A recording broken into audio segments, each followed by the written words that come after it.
Hey, what is going on, traders? Hope you guys are having a great trading day today.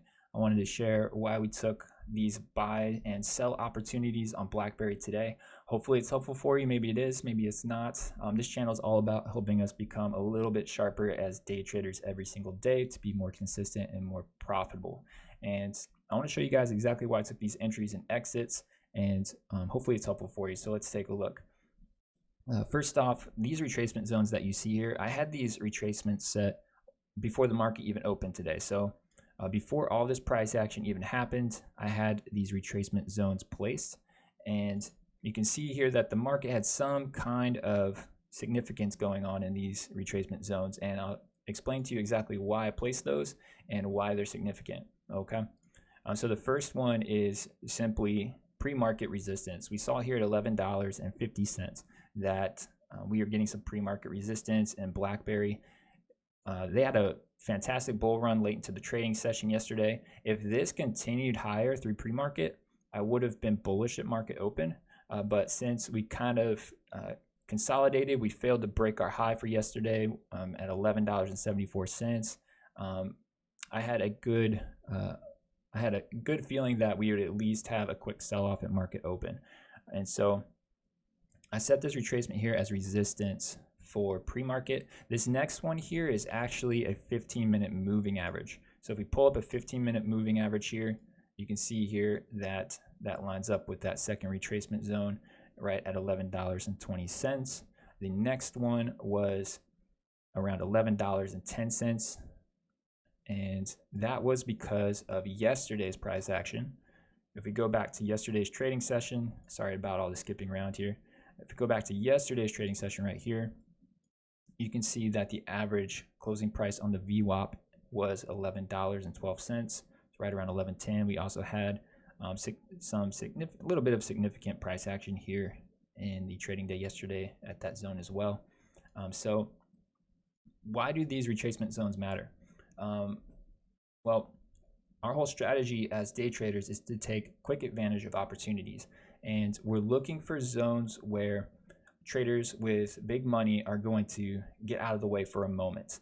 So we're looking for, all right, where are large bulls going to get out of the way for a moment? Where are large bears going to get out of the way for a moment to test these retracement zones? And, you know, people with large accounts, they're not just throwing money into trades for no reason. Like, they're looking at retracement zones, they're looking at supply and demand, they're looking at things that make sense. And so what we do is we jump in and we take advantage of those zones when they're being tested. Okay, so you can see here that, as I said earlier, we were having trouble breaking above $11.60 going into the open, and because of that, I had a nice feeling that we would sell off at least for a moment and test the 15-minute moving average, which was right here at $11.20.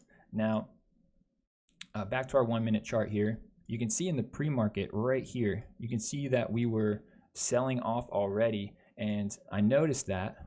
See the sell-off right here? I noticed that and almost wanted to take an entry there, but that wasn't in my plan for the day. My plan was to respect these retracement zones. If I took that entry, if I took my short position here, I still would have made some money, but I wouldn't have made as much if I waited for us to test our pre-market high. So when the market opened, that's exactly what we did. We tested our pre-market high. I shorted 3,300 shares. The reason I chose that number was because my goal for the day was $1,000, and by our retracement zones, knowing the margin opportunity that was there, that's what I calculated to meet our goal for the day. And so I shorted 3,300 shares at this resistance. Sure enough, we sold off. I closed that entire position and bought back at this retracement zone at $11.10. And the reason I bought there was to buy back into the 15-minute moving average, which was this middle retracement zone. If you look at the 15-minute chart, or excuse me, the 15-minute moving average, you can see we sold off. We sold off, and then we bought back into it. And we were respecting that moving average at market open. So that's why I bought back into the trade, because that was a temporary support level yesterday.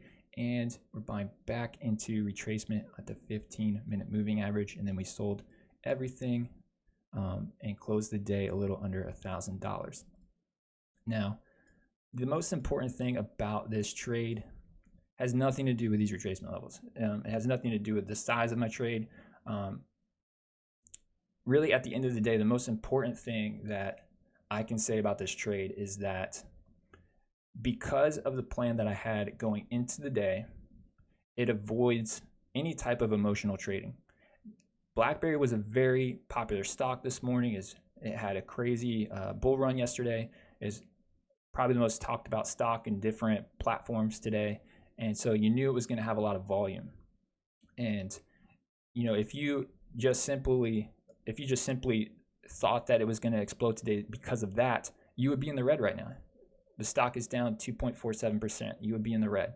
And that's just fear of missing out trading. That's just emotional trading.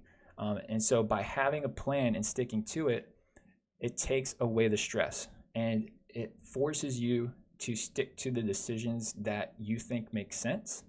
And you don't have any fear of missing out. You're locked into a plan for the day, no matter what happens. So if this didn't spike up and hit our resistance, we wouldn't have traded Blackberry at all. We would have made zero on the stock today because that was the plan and that is what we wanted to see happen. And so that's the most important thing to understand. That's why you hear all the time, have a plan and stick to it when you're talking about day trading. It's because it forces you to make a smart decision rather than a stupid decision. And so that's exactly why we didn't, when we saw the stock selling off in pre-market right here, that's exactly the reason why we didn't open our short position, because our plan and our goal was to buy it at 11.50. And the same exact reason we bought back the stock and took a buy opportunity was because we wanted to buy back into the 15-minute moving average. And it played out that way, and we took advantage of those opportunities. If this first candle didn't happen, we would be zero on Blackberry today. And that's why it's so important to have a plan. And that is one of the most critical things to staying green and to being consistently profitable. We took another buy or another short yesterday on NEO that was very similar to this. It was a very similar strategy. So we actually took a short position on NEO yesterday, 1,200 shares at resistance in pre-market. So the reason I bought it, the reason I shorted in pre-market was because we were already at pre-market resistance. And so I felt comfortable taking an entry there. Now, one thing that you'll hear me talk about on this channel all the time is that we want to make sure we're doing everything we can to have an entry that is so good that even if it doesn't go our way, we still have a high chance of at least breaking even, okay? And so that's exactly what happened here. We were actually up almost $600 on this trade yesterday, and it ended up not selling off to the retracement that we wanted it to. We were hoping it would go down to 39.80. You can see we tried to test that 2 times and got rejected at 39.90. And so we closed our position and we only made a little over $250 on it yesterday. Now our goal was much higher than that, but because it wasn't sticking to the plan that we had, like we had today on Blackberry, we stuck to those rules. Because this didn't stick to those rules, we closed our position and we ended up not closing in the red. Like I could have held this short position and I could have been a part of this bull run and then been in the red up here because I was in a short position, okay? And, you know, I had no idea if this was going to happen. I had no idea if this sell-off was going to happen.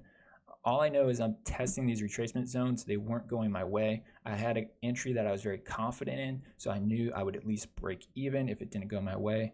Thankfully, once we got rejected here at 39.90, came back, tried to test it again, created a new low at 39.87 and got rejected again.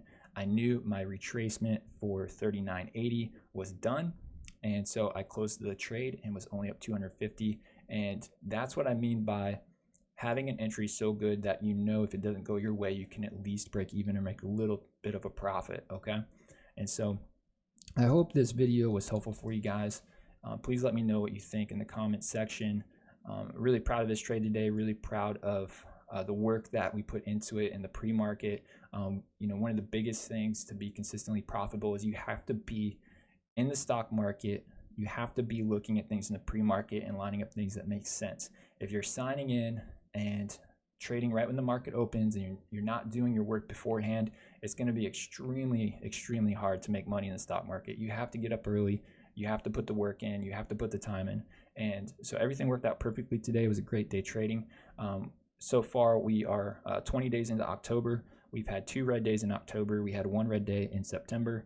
And with that said, we've had some small days. I think our smallest day was $40 and followed by $70 another day. So we've had some really small days, but we have had some really big days. I remember in September, we had a $5,000 day. So all in all, we're doing really great. We're trading with high accuracy above 80%. And if you guys want to learn how to become more consistently profitable and you just want to sharpen your skills a little bit every single day, please consider subscribing to the channel. One of the biggest things that I think is so important to be able to do this well is you have to be obsessed with learning from your mistakes. If your passion for this isn't so great that you're obsessed with learning from your mistakes, then it's probably not going to work out very well.